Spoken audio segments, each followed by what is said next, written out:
Top of the day to you all, my fine audience. Today is March 17th, 2025, and it's a Monday. And in case you haven't noticed by my funny little accent here, today it is St. Patrick's Day. You'll be joining Robin in the Family Way coaching, and we're here for our daily Bible reading. But don't worry, I won't be doing this silly little voice the whole time. I just wanted to have a bit of fun today.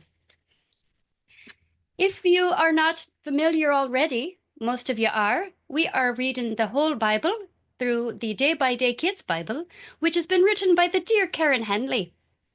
She has done a great job on this Bible, and we've been enjoying it so far this year. And I know that if you're new, you'll be enjoying it too today. It's that time of the day where we'll be taking out our lovely calendars. I have my calendar out and I've put my wee little sticker on there, my wee cross. If you have your calendar out, go ahead and get that out because you're about to listen to the Bible today. Well, thank you for joining me today. It is St. Patrick's Day, and I love to do a little funny Irish accent. It's probably not that fabulous, but it makes me laugh, and I'm a silly person. So thank you for joining me today, whether you are listening or whether you are watching on a video.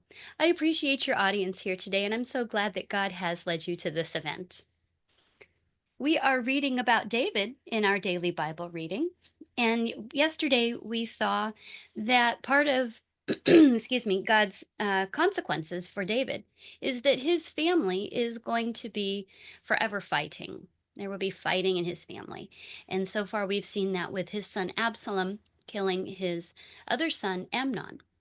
But it wasn't without cause. He had a reason, but his anger was burning against Amnon, and he was harboring these ill feelings. So today we're going to pick up and read through 2 Samuel chapter 14. And that is the only section that we have today in our reading is 2 Samuel chapter 14. This section is entitled A Wise Woman and a Burning Field. Joab knew that David wanted to see Absalom again, so Joab sent for a wise woman. He told her, "Pretend that you're crying because someone died. Go see the king. Tell him a story." And then Joab told her what to say. So the wise woman went to King David, and she bowed down with her face to the ground. She said, "King David, please help me." "What's the matter?" asked the king. "My husband died," she said. "I was left with two sons. One day they got into a fight, and one killed the other one. Now everybody wants to kill my other son, but he's all I have left." "Go back home," said King David, "and I will give an order not to kill your son." "Please, let me say one more thing," the woman said. "Go ahead," said King David. "You are telling me the right thing to do," she said. "But aren't you pointing at yourself? You haven't let your son come back. God is not like that. He doesn't take life away from us. Instead, he plans ways for people to come to him." "I thought I'd talk to you," said the woman. "I thought you might do what you should do. You're like God's angel to me, and you can tell what's good and what's bad." "I'm going to ask you a question," said King David. "Please don't keep the answer a secret." "Go ahead," said the woman. "Is Joab behind all of this?" asked the king. "Yes," said the woman. "Joab told me to do this, and he told me what to say. He wanted to change things. You are as wise as God's angel, and you know everything that happens." Then King David spoke to Joab. "All right," he said, "bring Absalom back." So Joab bowed with his face to the ground. "Today, I know that you like me," he said. "You said yes to what I asked." Then Joab went to find Absalom, and he brought Absalom back to Jerusalem. But King David said, "Absalom must live in his own house. He can't come see me." So Absalom lived in his own house, and he didn't go see King David. Now everyone said Absalom was the best-looking man around. From time to time, his hair would grow too heavy for him. Then he'd cut and weigh it, and it would weigh about 5 pounds. Absalom lived in Jerusalem for 2 years. All that time, he didn't see his father, King David. But uh, at last, Absalom called for Joab. He wanted to send Joab to King David, but Joab wouldn't come. So Absalom called for Joab again, but Joab still wouldn't come. Then Absalom called in his servants. Joab's field is next door to mine, said Absalom. There is barley growing in his field, so go set his fields on fire. Then Joab went to go see Absalom. Why did you burn my field? He asked. I told you to come see me, said Absalom. I want you to go to the king for me and ask him why he brought me here. It would have been better to just leave me where I was. I want to see the king. Have I done wrong? If I have, then he can be the one to kill me. So Joab went to see King David, and then King David called for Absalom. Absalom came and bowed down before the king. Then David kissed his son, Absalom. And that's the end of our reading today. So at the end of our last chapter, we were told that after Absalom had killed Amnon, Absalom ran away, and he stayed away for about 3 years. And David missed him every day, and he wanted to go see Absalom, for he had gotten over Amnon's death.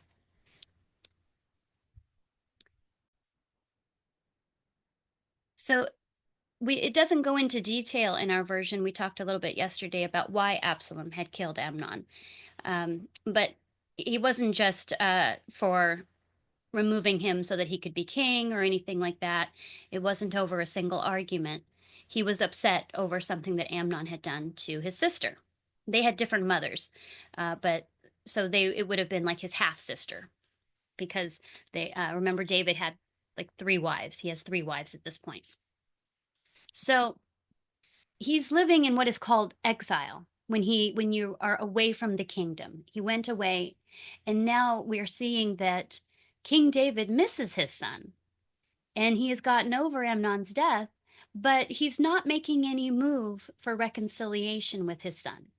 And Joab knows that he misses him, but the king is just not doing it.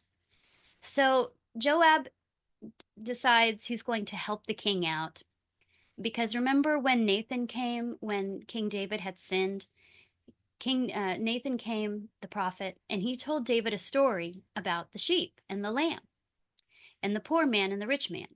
And it was only through seeing a story or something similar where he was able to see the right thing to do. And that's how it happens in our life too. It's often easier for us to see what somebody else should be doing rather than what we should be doing when we're in that situation. And so that's what Joab did, was he planted a woman uh, to come and talk to King David and give him a similar situation so that he would be moved to know what the right thing to do was. And once he knew what was going on, he knew Joab had started this, because he probably had confided in Joab and told him how much he missed Absalom.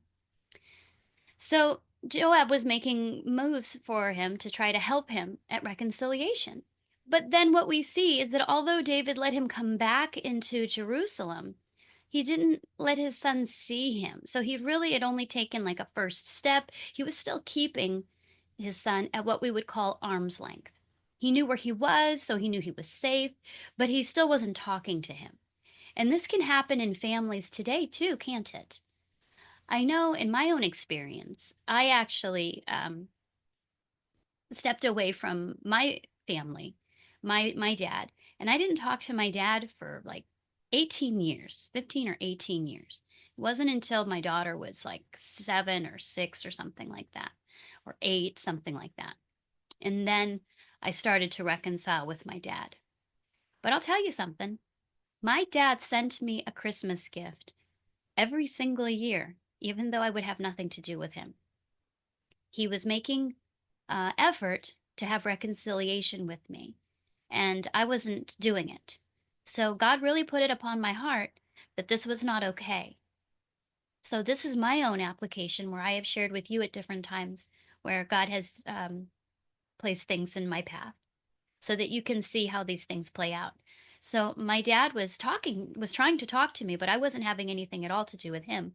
And God really put it on my heart that this was necessary. I needed to have reconciliation with my dad. So I did. And so now today I talk to my dad, and he is a part of my life again. And it's actually really nice to have my dad back in my life again. So I wanted to encourage us that as we um, have difficulties in our family, just like David had difficulties in his family, that we do our best for reconciliation. Um, I actually have a brother who doesn't want to talk to me, and that's very frustrating for me because I've tried to have reconciliation with him, and he doesn't want to have reconciliation with me. So I feel a little bit like David's family, where there's always fighting in my family, and I feel like there's probably more that I could do, but I guess in some ways I'm stubborn. There's only so much I'm willing to do. I have tried. I have sent him gifts, and it just he doesn't want to talk with me. He doesn't want to have anything to do with me. So uh, it's been several years now, and we've had this conflict in the past before where he didn't want to talk with the family, and so I don't know if I just have to wait it out, but I have made my effort. I feel like at least I've done my share. I've tried, but I'm not continuing to try. And so perhaps that is a fault of mine that I'm not pressing the issue and keep continuing to try uh, to do whatever it is he's looking to have done because he doesn't want to say anything. So in this situation, we see David is at this point, he is finally letting his son back in, and he's come in, and now he is uh, probably at least talking to his son again. And that's what we see at the end of today's story. And so that's our own personal application, especially between parents and children. It can be difficult that we have these times with our family. And um, the way that they put it in here is that God doesn't take life away from us. Instead, He plans ways for people to come to Him. And so that's our really big application is that God reconciled us through Jesus. He brought us back together with him so that we would not be separated from him with Jesus. And he did this while we were still sinners. And so we didn't have to make the first move. God made the first move, even though it was us who were the sinners, not God. He was the one who made all the steps forward to bring us back together with him. So that's a little convicting for me, isn't it? um, so maybe I'll be able to work on that a little more in my own life. And so maybe you have somebody in your life, in your family, where you're having difficulties as well. And God wants us to be reconciled. He doesn't want us to be arguing with one another and having separation. He makes a way for us to come back to Him. And I'm so thankful for that, that we can be reconciled to God through Jesus. Aren't you? That's a wonderful thing. So that's our daily application and our reading for today. Thank you so much for joining me. And I hope that you've enjoyed today's reading. I would appreciate if you feel that God has lit your light, that you click that like button at the end of this video or podcast. And if you have not already, to consider subscribing or following my channel wherever you are watching or listening. And if you have a way to leave a review, then I would also appreciate that. And it just helps this event to get some positive activity and some positive attention so that we can help spread the word about reading God's Word. I find that there is so much application and where we are able to see ourselves in the people we are reading about every day. And that is my goal, is to help everybody increase their faith in God and to be drawn closer to God and to read his word, because that's how it happens, is by building our faith, by reading how he is so faithful in the past and how he will continue to be faithful in our lives. I did forget to mention yesterday, um, completely unrelated to our story, but I was able to, with the help of my husband, we worked together yesterday and we got the one part installed for the refrigerator that we had never done before. So, yay! I was so excited. I was going to mention that yesterday, but I was in a bit of a hurry, as I often am, and I forgot to mention it. But I did want to say that and to celebrate God helping me with that and to share that with you, since I had shared with you that we were trying to do that. The repair service wanted $500 to install this part. And it was just a YouTube video away, and it really wasn't that hard. So I was very happy that God gave us this opportunity to get the part for under $40 and to repair it together. So what would have cost $555 minus our diagnostic fee, so maybe $400, an additional $400 we saved. That I think that included the cost of the part as well. I'm not sure, but somewhere between $400 and $500. So yay, God! I had asked him about that, and the reason this is important is because I was using that as an example that when David was asking for direction on everything that to do from God, that he was listening and he did it. And so I really was wanting to apply that in my own life. And so I asked God even about my refrigerator and said, "Do you want me to replace this refrigerator or are we to fix it?" And then he spoke through my husband, as I teasingly said, "Can you believe that, ladies?" God sometimes speaks through our husbands, which I'm just teasing. And so he sparked my curiosity, and then I started looking at for a YouTube video on how to fix it, and found that it was actually considered quite easy to do, even though we had never done it. So I don't want things to be a discouragement because you've never done them. I have a daughter who's an adult now, young adult, and her biggest excuse for not wanting to do anything is that, well, I don't know how to do that. And my dad was always encouraging me and very bluntly telling me from the time I was very little, "Robin, nobody is born knowing how to do anything. So if you don't know how to do it, then learn." So I was, at first, I told my husband, Jim, we've never worked on a refrigerator before. Yes, we've worked on cars before, but never a refrigerator. But he sparked my curiosity, and through God's amazing care and provision, he found us a YouTube video on how to do it. And I showed my husband, and he said, "Oh yeah, this is easy. We can do this." And together we got it done. And I've mentioned before, if you are new, then you may not have heard me say this before, but individually, my husband and I are not able to do the job ourselves. I can't do it by myself, and he wouldn't have been able to do it by himself. Um, and same thing when we work on the car and do a brake job or the mass airflow sensors and stuff like that. Together, we can do it though. And I love that because it really draws us together in our marriage. And we fuss and fight a little bit, but it was very minimal, I must say. So I was very happy about that. And I'm just so excited and thankful to God because God cares about every little detail of our lives, even about our refrigerators. And if we come to Him in faith to ask for His guidance, He will give it. And I want everybody to know that so that you will be encouraged to ask God, not be afraid to invite Him into whatever difficulty you may be experiencing, whether it's reconciliation with a family member, as we talked about today, whether it's a car repair or refrigerator repair. Ask God and then be prepared to listen and look everywhere for where He is telling you. It might happen while you are searching for a YouTube video. It might come through somebody making a comment, like it did with my husband.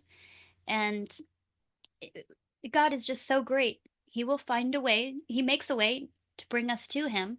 And I want everybody to be encouraged to go to Him with every little thing, because that's what He wants us to do, is to rely on Him. So thank you so much for joining me today. I hope that you enjoyed every bit of today's reading, and I will be here for everybody tomorrow. Have a great rest of your St. Patrick's Day, and enjoy some corned beef and cabbage. I've had mine too.